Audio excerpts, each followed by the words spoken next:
ድሕነት እንታይ እዩ ማለት እዩ ምድሓና ኣውቶማቲክ እዩ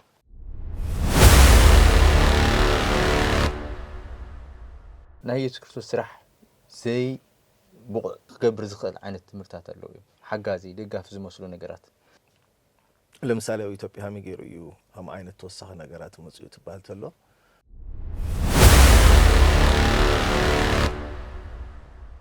ኣክሱም ኣካባቢ መፅኦም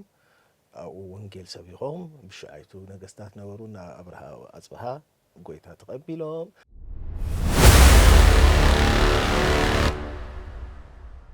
ጸዲቐ እየ ከመይ ጌርካ ትብል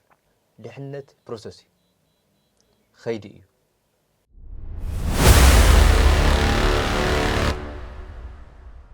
ቁልፊ ጴጥሮስ ተውሂብዎ ዝተውሃቦ ቁልፍስ ጳጳሳት ፖፕ ዝበሃል ተውሂብዎ እዩ ኢሎም ስለነበሩ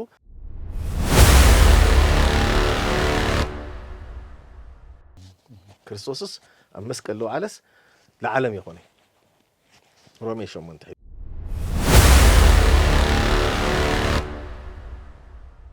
ባዕሊ ግን ክወፅእ ኽእል መመሰለ እያ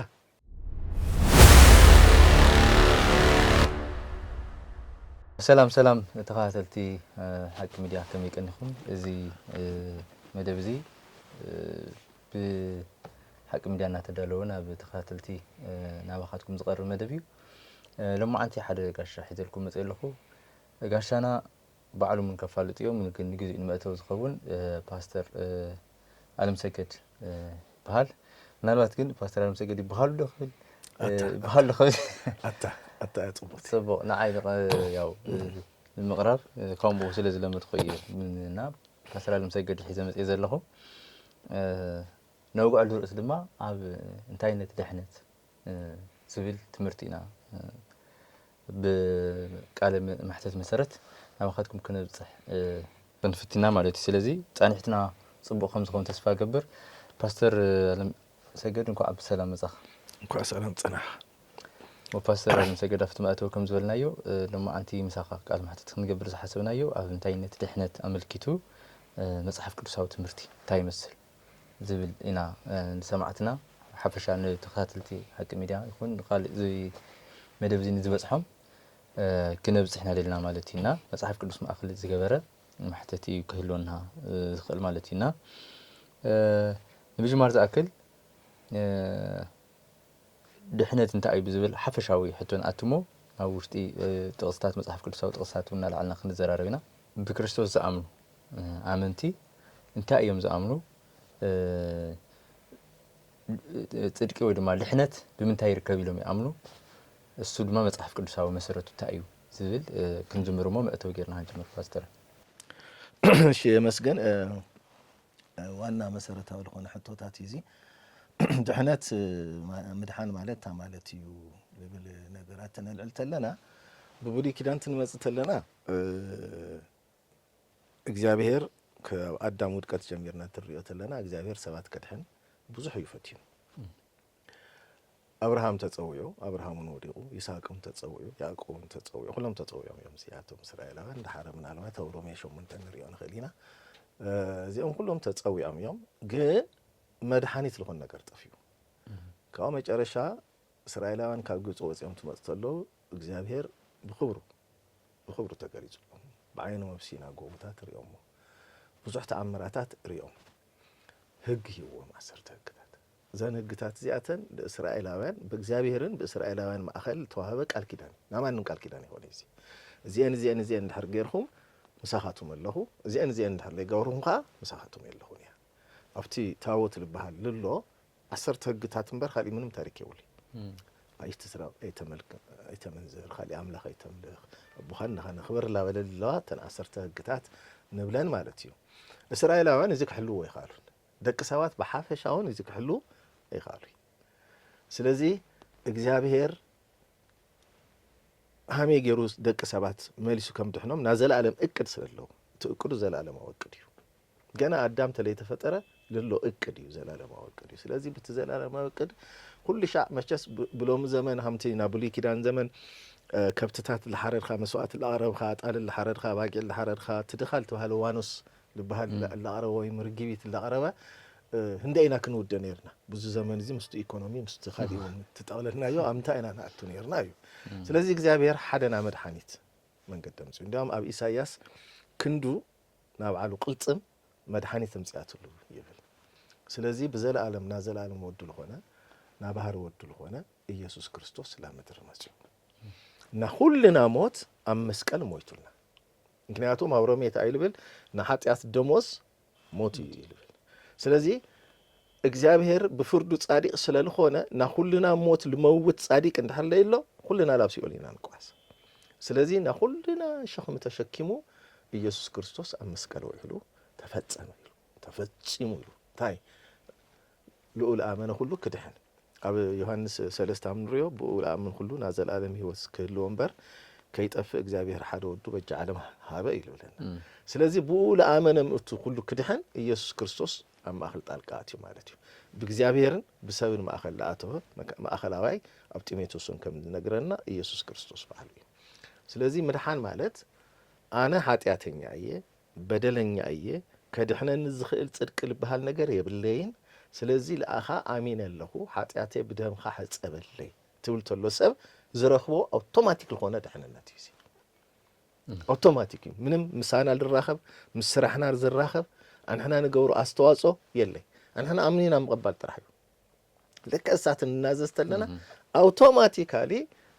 ካብ ገሃነመ እሳት ላብ መንግስተ ሰማያት ተጓዞን ይጀምርልና ማለት እዩ ምድሃና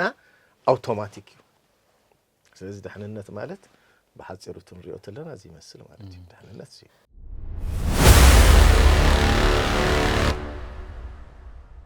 ድሕንነት ወይ ድማ ናብ መንግስቲ አምላኽ ምእታው በክርስቶስ ኢየሱስ ብምእማን ጥራሕ ከም ዝኾነ ነርግጽ ለና ማለት ኢና ኣብዚ ሓደ ሕቶታት እንትን ክንብል ኢየሱስ ክርስቶስ ዝሰርሖ ናይ ድሕነት ስራሕ ብቁዕ ዘይኮነ ኮይኑ ድዩ ኣብ ሓደ ትምህርትታት ታይ ሓደ እምነታት ታይ መንዩ ናይ ኢየሱስ ክርስቶስ ስራሕ ዘይ ብቁዕ ክገብር ዝኽእል ዓይነት ትምህርትታት ኣለዉ እዮም ሓጋዚ ደጋፍ ዝመስሉ ነገራት እና እሱ ከመይ ካትሪዮ ማለት ናብ ናይ ቡሊ ኪዳን ስርዓት ውን ይኸይድ ሓደ ግዜ ብክህነት ብናይ ካህናት ስርዓት ኣብ ናይ ቡሊ ኪዳን ኣብ ናይ ሓድሽ ኪዳን ዘሎ ፈላላይ ውን ሙስኡታት ከመእተዊ ነንደርድር ሞት ዋና ሐሳብና ናፍቲ ውሽጥ ኸናእቲና ና ድሕንነት ነገራት ለምሳሌ ኢትዮጵያ ሃሚገሩ እዩ ከም ዓይነት ተወሳኺ ነገራት መጽኡ ትባል ተሎ ክርስትና በመሰረቱ ላብ ኢትዮጵያ ሒዞምና ልመጾ ኦፍ ኮርስ ግብረ ሐዋርያት ምዕራፍ 8 መስረንቲ ጀንደረባ ሒዞ መጽኡ ግን በዋናነት ከዓ በሰፊሑ ልመጸ ብነባ ሰላማ ዘመን እዩ አባ ሰላማ ድሓርሰሞም ተለዊጡሎም አባ ሰላማ ምስሓዎም ኤኒዌይ አክሱም አካባቢ መጽኦም ወንጌል ሰቢኾም ብሽዓይቱ ነገስታት ነበሩና አብርሃ አጽብሃ ጎይታ ተቀቢሎም ጽዮናዊት ልትባሃል ቤተክርስቲያን ኒያ ከዞነፍቲ አክሱም አቲኻ አፍታ በድሕሪት ፈሪሳልላ አዳራሽ ሳ ጽዮናዊት ቤተክርስቲያን ያት እና አው ኔሮም ስለዚህ ክርስትና እዚ ትመጽተሎ ዝኸዝነው ቆዕለና ክርስትና ያመጽያ ካዲ ምንም ነገር ይብላ ድሓር ግን ጊዜታት ላ ተለወጡ ትመጽተሎ ተመሻይቱ ነበሩ ክርስቲያናት ያው ብስጋ ህይወት ላኸዱ ትመጽተሎ ቀስ በቀስ ሓደሽቲ ነገራት መጽ በተለይ በአጼ ዘርዓ ያዕቆብ ዘመን ንጉስ ስለሃለው ማርያም ተሪአትን ያለብል መጽሐፍ ጽፎ ማለት እዩ ስለዚህ ሀምዝ ላበለ ድሕንነት ብንትን ይልብል ነገራት መጽኡ በርግጥ ብናብርሃ ብናቦ አባ ሰላማ ዘመን ውን ሓደል ተፈጠረ ጸገም ነይሩ በብዝሓት አክሱም እስራኤላውያን ነይሩ አይሁዳውያን ነይሩ ቶም አይሁዳውያን ጎይታ ተቀቢሎም እዮም ግን ተሐድሽና ክርስትና መንገድ ግን አይፈልጡ ወይ ኣብ ኢትዮጵያ ስለነበሩ ኣብ አክሱም ስለለው አይፈልጡ ስለዚህ ናብ ቤተ ክርስቲያን ስርዓታት ተጠፍኦም ተሎ እሳቶም እዮም ልፈልጡ ተብሎም ተጠየቁም እዮም እሳቶም እዚ ይፈልጡ እዮም ኢሎም ተጠየቁ ተሎ እሳቶም ከዓ ናብ ብሉይ ኪዳን ስርዓት እዮም ልፈልጡ ናብ ቤተ መቅደስ ታሪክ እዮም ልፈልጡ ስለዚህ ናቃሽ ታሪክ ና ካህናት ታሪክ ልመጸ ብኡዩ ድሓር ነስተኻኽሎ ኢና ቀሲልና ላ ተረደና ትመጽ ተሎ ትባሃል ተሎ ግን ነገር ላሰፍሐ ከይዱ ያው ላውዚ ከዚ ተወሳኺ ስርዓታት መጽና ኣለና ማለት እዩ በተለይ ፓስተር ግርማ ዘውዴ ልባሃል ኣሎ ኢትዮጵያስ ልብል መጽሐፍ ጽፎ ኣሎ እዚ ታሪክ ዘጽንዮ አው በሰፊ ኢትዮጵያስ ልብል ከዚ አበዳጋይ ግን አሎ ስለዚህ እሱ መጽሐፍ ተነብተልና አሁን አይነት ታሪካት በሰፊው ነው ግኝና ስለዚህ እዚ ተወሳኺ ነገራት ከዚ ለምንታይ የድልዩ ትበልና በዓሉ አናባብራና ላብ ሓደ ንጉስ ተአቱ ተለኻ አጋፋሪ እንሆ ለሆነ ነገር አሎ ላብቱ ንጉስ ክትአቱስ ብዙሕ ፕሮሰስ አለዎ ስለዚህ ሞላብታ ዓብይ እግዚአብሔር ክትቀርብማ ልሰው እኮ አንድ ዘንድሕርዚ ሰብን እግዚአብሔር ኢና ንወዳደር ለና ማለት እዩ ስለዚህ ለአቶምስ ለሆነ ለማልዱ ወይ ለቀርቡኻ ወይ ለብጽሑኻ ይልዩ ይብል ብድሕሪኡ ማዓት መጽሐፍቲ ተጽሒፉ እሱ ትምህርቲ ላተበረዘ ከርገርውና መጽሐፍ ቅዱስ ግን ብግልጽ ደነገርና ኣብ ጢሞቴዎስን ብሰብን በእግዚአብሔርን ማእኸላዋይ ክርስቶስ በይኑ ይሉለና خالي يلم بقى ما أخلاوي السوي سلازي نعرق من قدي تجدل ما أخلنا نمر جدل بنعرق من قدي لا تعرقنا كريستوس بيني سلازي تعينا نجبر لنا أي እግዚአብሔር بزي لمس أخلنا من قدس صبوا يخون يتقبلنا يين إحنا مو بزي جبر لنا إنا نقول لنا እግዚአብሔር خاب زمانات للواوت أملاخ يخوني زي لوت أملاخ يو እቅዱ ዘለዓለማዊ እዚ ሰይጣን ብልትፈላለየ መንገዲ ሰባት ላብ ክርስቶስ ከይወጽሑ ዘበላሽሉ መንገድታት እዩ ክርስቲያናቱን ኮይና ክርስቶስ አሚንና ኢልና ኮን ዝብርቆ ማዓት ነገራት ኣለውና ኣብ ልብና ማዓት ጣዖት እንሄዩ ለሆነ ነገር ንገብሮ ማለት ካብ ክርስቶስ ኣብሊጽና ንሪኦ ቅድሚያ ንሆ ነገራት ኣሎ ይስ አለበለዛ ግን ክርስቶስ ልምታይ ተሰቂሉ አብሊ ክዳን እንኳ ስርዓታት ሞልዮም እዮም ለድኻ ሐሰብ ይብልዩ መጽውት ይብለካ እዩ ዝግበር ይብለካ እዩ ትግበር ይብለካ እዩ በሙሉ ማነው ዘለዋውያን ተረና የኮ ስርዓታት እዮም በሙሉ ታዲያ ልምታይ ማሱ ኮኔርና ልምታይ ላውዚ ተመሊስና ሳውና እንምለስልና ተሐልሽ ክዳን አለና አይደለና ይነር ና ክርስቶስን መስቃል የለና ይነር ስለዚህ እሱ ላይ መቀበል ማለት ና ክርስቶስ መስቃል ከንቱ ምግባር ማለት ከቢድ ናውዚ ከነጥንቃል ግበና መሰረታው ነጥብ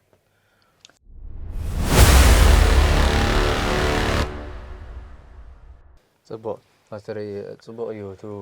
መግለጽከም ዓይነት ርግጽ ኢሉ ክመጽ ስለደለኹ እየ እሞ ናፍቲ ድሕነት ኣውቶማቲክ እዩ ዝብል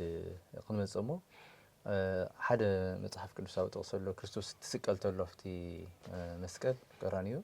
ብየማንን ብጸጋምን ተሰቐሉ ገበነኛታት እኒኦም ምስኡ ናቲ ሓደ ንክርስቶስ ተጻረፍ ተሎ ድሕሪ ጎይታ ኮይንካ እስከ ንዓና እውን ድሕንና ይብል እቲ ሓደ ከዓ ንሕናስ ብሓጢኣትና ኢና سكون نصفيو أبزي تنك ساعات خوين كان هالخاون كم زختو ديلو انتني بلمو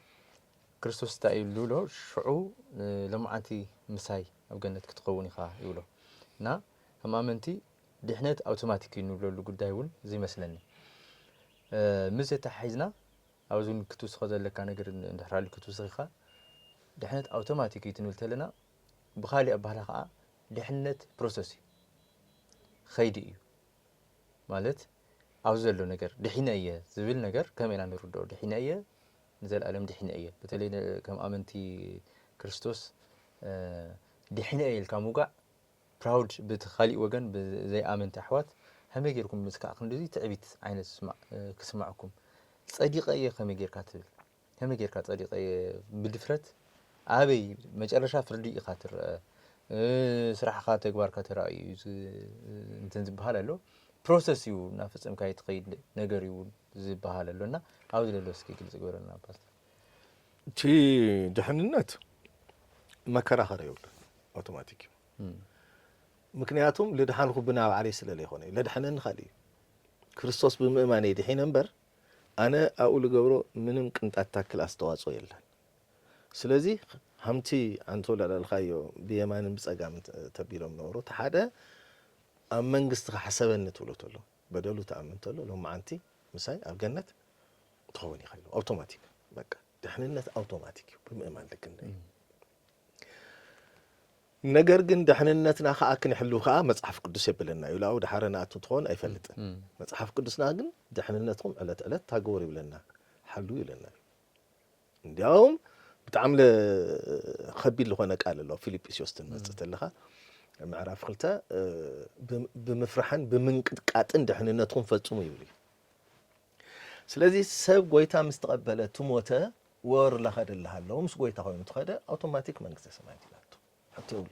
ለድህነና እሱ ስለዝሆነ ማለት እዩ ነገር ግን እዚ ሐሳባት ልመጽእ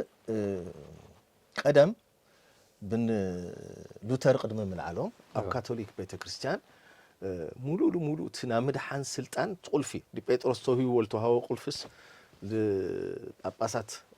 ፖፕ በሃል ተውሂብዎ እዩ ኢሎም ስለነበሩ ትምእመን መጽሐፍ ቅዱስ ከንብብ ኣይፍቀደሉን ክትርጉም ኣይፍቀደሉን እቲ ጳጳስ መንግስተ ሰማያት ለእትዎን ለውፅኦውን እንዲያውም ትብስ ተሎ ቅድመ ካቶሊክ ምልዓሉውን ፕሮቶጋዲዩ ልበሃል ሓደ እንትን ነይሩ ኣመለኻኽታ ሰብስ ምስ ሞተውን ዝኾነ መስዋዕት ክቐርበሎ ቤተሰቡ ልብል ምህሮ ልመጸሉ ዘመን ነይሩ አይ ቲንክ ብ700 ምናምን ዓመተ ምህረት ይመስለኒ ከምዚ ናይ ሎም ናይ ተስካር እሱ እዩ ባይዘወ ኮፒ ፔስት እዩ እሱ ስለዚ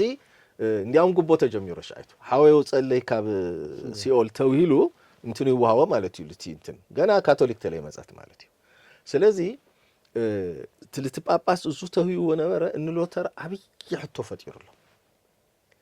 ስለዚ ወጽዮ ሓሙሽተ ነገራት ኣምጪው እምነት ብቻ ክርስቶስ ብቻ መጽሐፍ ቅዱስ ብቻ ልብላ ዘን ሓሙሽተ ልበሃላ ሒዞም ወጽዮም ጽቡቃት እየን ከዝውን ለገልግላ እየን ድሓር ግን ካልቪን መጽዩ ካልቪን ሓያል ና መጽሐፍ ቅዱስ ሰብ እዩ ብጣዕሚ መንበቢ እዩ እንዲያውም ኣብ ሂስቶሪ ተንብቦ ተለኻ 16 ሰዓት መጽሐፍ ቅዱስ የንብብ ነይሩ መን የንብብ ከዝሎም 16 ሰዓት መጽሐፍ ቅዱስ የንብብ ኣብቲ ሂስቶሪ ተንብቦ ተለኻ ስለዚ ብዙሕ ሰሪሑ እዩ ግን ዝና ካቶሊካት እምነት ልምቃዋን ክብል ብጣዕሚ ክሪሩ ናብ ሓደ ገጽ ኸይዱ ፕሪዲስቲኔሽን ጥራሕ ተለይኾነስ ደብል ፕሪዲስቲኔሽን ልበሃል ምጽኡ ማለት እዩ በቃ እርግጠኛ ኢኻ እንድሕር ማዓንቲ ጎይታ ተቐቢልኻ እርግጠኛ ኢኻ ልብል ብጣዕሚ ለኸረረ እግዚአብሔር ከዓ ፈራድ ምዃኑ ብሓደ ገጽ ልሎ ለይረአዮ ማለት እዩ ለየስተውዕሎ እዚ ኩሉ ልገብርሎ ኣብቲ ካቶሊክ እምነት ልሎ ነገራት ብጣዕሚ ጸጋሚ ከቢድ ስለነበረ ልኡል ምቃወም ግን ኤክስትሪም ሱ ከዓ ክሪሩ ኸይዱ እዚ ታይ ፈጢሩ በቃ ሓደሻ እንድሕር ዲሒነ እየ ሓጢአት ተገበርኩ ድላይ ተገበርኩ ተመሪጸ የልብልና ሮሜ 8 ብምሓዝ ማለት እዩ ስለዚ እግዚአብሔር እሱን ታኻሊ ጣጣምጥዩ ክርስቶስ ኢየሱስ ልሞተኮ ብቶም ብዘለዓለም ዕውቀቱ ልንመረጾም ሰባት እምበር ለዓለም ኩሉ የሞተ ኢላ ብለ ምህሮ መጽኡ ማለት እዩ ክርስቶስስ ኣብ መስቀል ለዓለስ ለዓለም ይኾነ ሮሜ 8 ሒዞም ማለት እዩ ሮሜ 8 በርግስ ስለ ልኡዲ ልናገርሎ ኢልና ተጸናናዮ ስለ ልኡ ይኾነ ልናገርሎ ስለ እስራኤላውያን ይለውቃሉ እስራኤላውያን ሃሚያም ልመረጾም በአብርሃም ምክንያት ማለት እሱ ይለውቃሉ ሮሜ 8 ዝመረጾ መጽደቆም ዘጽደቆም ከዓ ልብሎ እሱ ይለውቃሉ በርግጥ ለክርስቲያናት ከዓ በክርስቶስ ለአመነ ሁሉ መሪጾም ዲኡወ መሪጾም ከዚ እግዚአብሔር በርግጥ ለእስራኤል መሪጹ እዩ حتى ይውላ በአብርሃም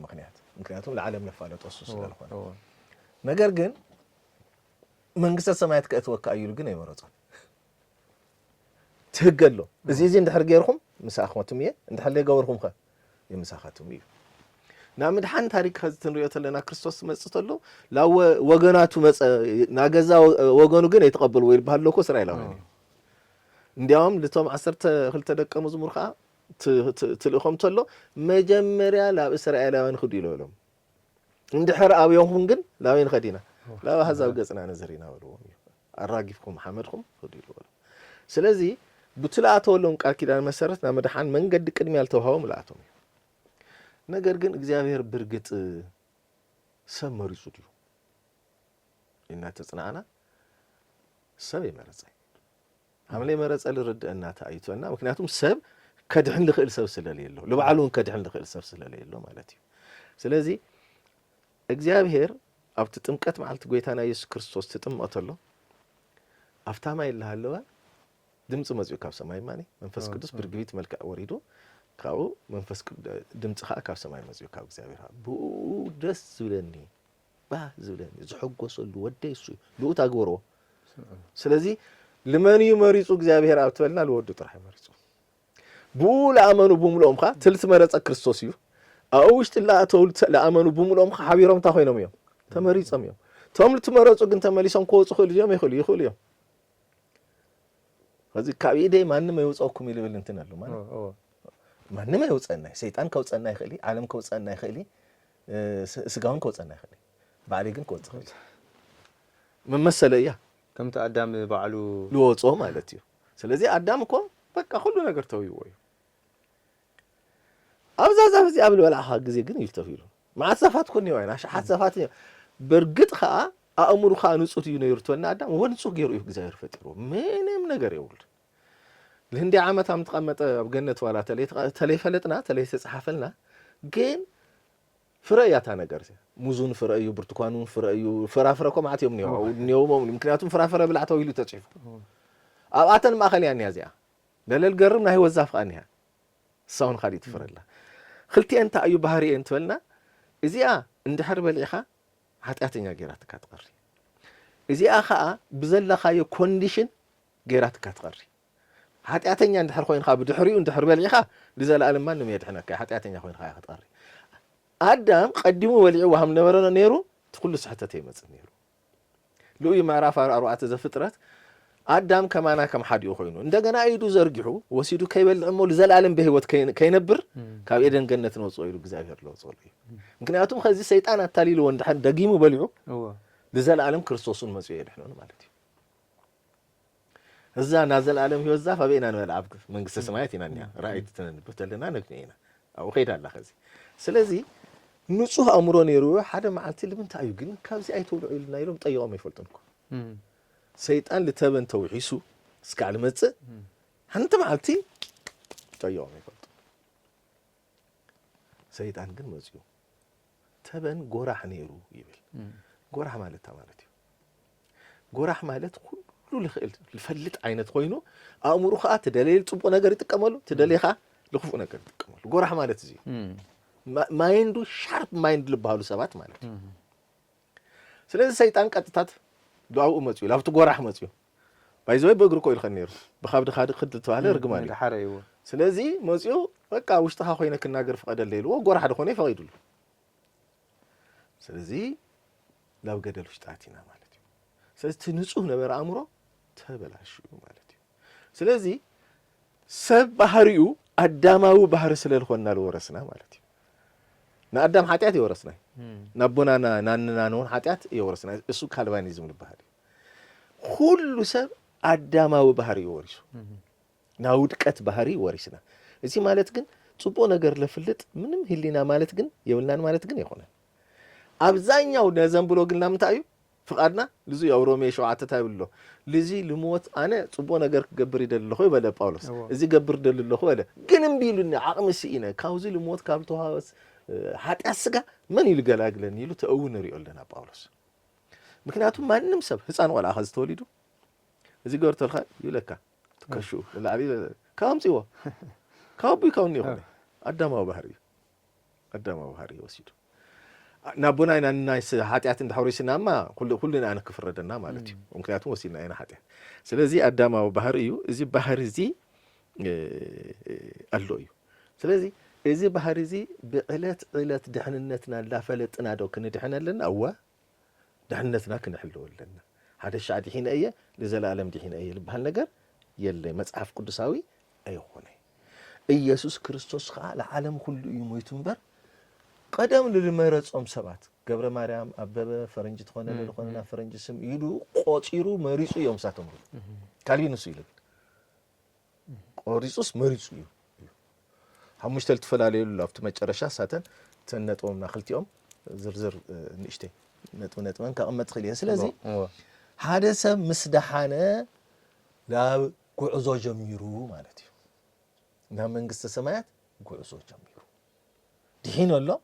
تدحننتو كحلو جن تدحننتو خا كاو لليو لمثال هذه لدخام هاب لتصقموا مبلع بالخونه نجر مردع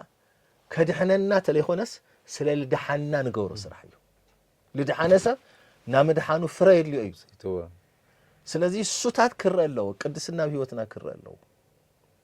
አነ ቅዱስ የሞ ስኻቱሙን ታኮኑ ይልናለሁ ቅዱሳን ኮኑ ይልናለሁ ቅድስናና ዕለት በዕለት ላበናን ኸደለና አምታ አንቶ ፊልጵዮስ ለወርካ በፍራሐትን በመንቅጣጥን ናባልኩም ምድሃን ይልብል እንዲያው ናባልኩም ምድሃን ሐሉ ይልብል ስለዚህ ክሕሉ ወለነ ማለት እዩ ስለዚህ ደሒና ማለት ቀደም ሰይጣን አምድላይ ገይሩ ለገዛ እንነበረ ፈቃዳይ هزقن فقادي لمن هي ولا مالتي لكريستوس ስለዚህ ብና ክርስቶስ ፍቃድ ይልቋስ ማለት ነው ስለዚህ እዚ ትር እንተለና ሰለስተ ነጥብታት ኣለዋ ስለ መድሓንቲ ንውግዕ ተለና ኣብ ሰለስተ ነጥብታት እዩ ልኽፈል ድሒና ኢና ላዳሓና ኢና لقدميت قا glorification لولو لقدميت قا كندحنينا ايو دحينا اينا اوتوماتيك دحر لا دحنا خا علت بعلت الله وسخنا نخد مالتي دحنتنا لا صنعنايو لا كريستوس لا تصقعنا نمص مالتي ምክንያቱም ከመጻን ቆላ አይና እንቆጻር ከዚ ጎይታ ተቀበልተና በቃ ተስጋዊነት እኮ ገና ይለቃቀና ድሕና ለና ግን ተስጋዊነት ይለቃቀና እሱ ዕለት ብዕለት ድሕነትና ላፈጸምና ንጓዓስ አውዝ ማእኸል ምጥፋእ እንይዶ دحر كل على الخلي ومتفعل مجرشة خا قيانا تنود تلنا glorification يبال طالعنا ندحن بدحر يحطوا يلنا مالتيو سلازي أبزحا كريستيانات زينا نقتل زينا انتنا قل لخرر له مانيو كالبين لخرر له مخنيات قل لتياتهم كبل يليو دحر آرمين مزيو خا يلي يلو زينا قرات آرمو مالتيو حزي أنا كما يزرد زلوا سلحنت هذا جزء دحنا أنا بخريستوس يسوع بمؤمن دحنا لنا كاوج نابرأيو مات إسكا هوتنا تتنك أوز خيط لما كريستوس كأزمت عب هوت مسبر مصنع مصحف كل شيء إسكا عمش رشا صنعة دحن زبل عمونجوس مملاس خمسة مصحف كل شيء بصحة تقصتات يزار مصحف كل شيء زين بسبب نتني زبلنا حزي لذي أنصار ويدما زي كم هم كريستيان كم آمنت كريستيان ويدما خالي سمعنا وجنون آمن زي خنون بقى حرق زي دحين يلوم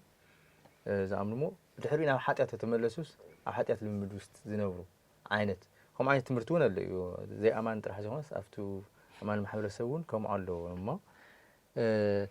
ساتمون كم صحف كل شيء متواصل نعمت بقى دحين أيه سكعمول دقة دحين أيه أنتي دحين إيه كان دحر حسيبكاس سجاين بر سجاي حتى أزجا بربر منفسي أنت نايكون نزيل تمرتون له من الوقت مسوء تحيز كاتو لنا نقطة هذه